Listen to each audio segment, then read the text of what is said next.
Kabayan, isa ka bang OFW seaman at nakauwi na sa bansang Pilipinas simula noong January 1, 2020 at hindi na muling bumalik pa para magtrabaho abroad?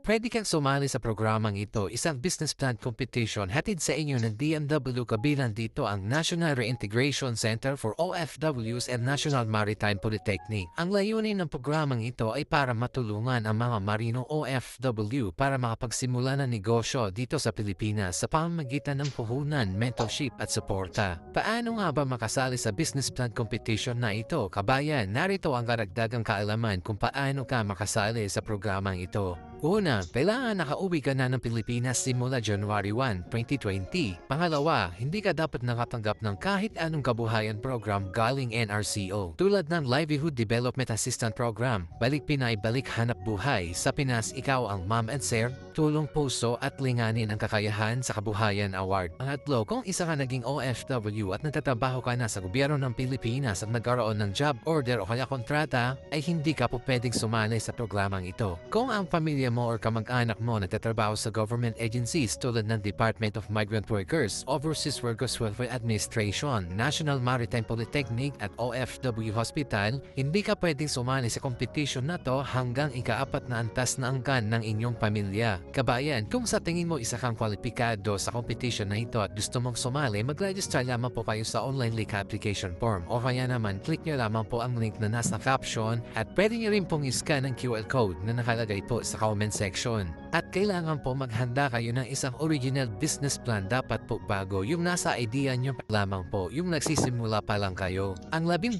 finalist na mabipili ay mabibigyan ng tag 100,000 pesos bawat isa plus trophy plus business mentorship. Guys, bukod doon, pipili din sila ng 3 national winners. Ang premyo matatanggap ng 3rd place ay 200,000 pesos. Ang 2nd place naman ay 300,000 pesos at ang 1st place ay 500,000 pesos. Kaya ano pa hinihintay mo, kabayan? Mag-register ka na, sumali ka na, baka isa ka sa mapalad na manalo sa competition na ito. Ang layunin ng programang ito ay para matulungan ang mga nagbalik na seafarer o marino na magsimula ng sarili negosyo dito sa Pilipinas. Ang mapalad po na mapipili sa competition na ito ay i-announce po sa September sa Facebook page po ng National Reintegration Center for OFWs at saka sa National Maritime Polytechnic. Para po sa karagdagang update, pwede niyo pong i-visit ang kanilang mga Facebook page.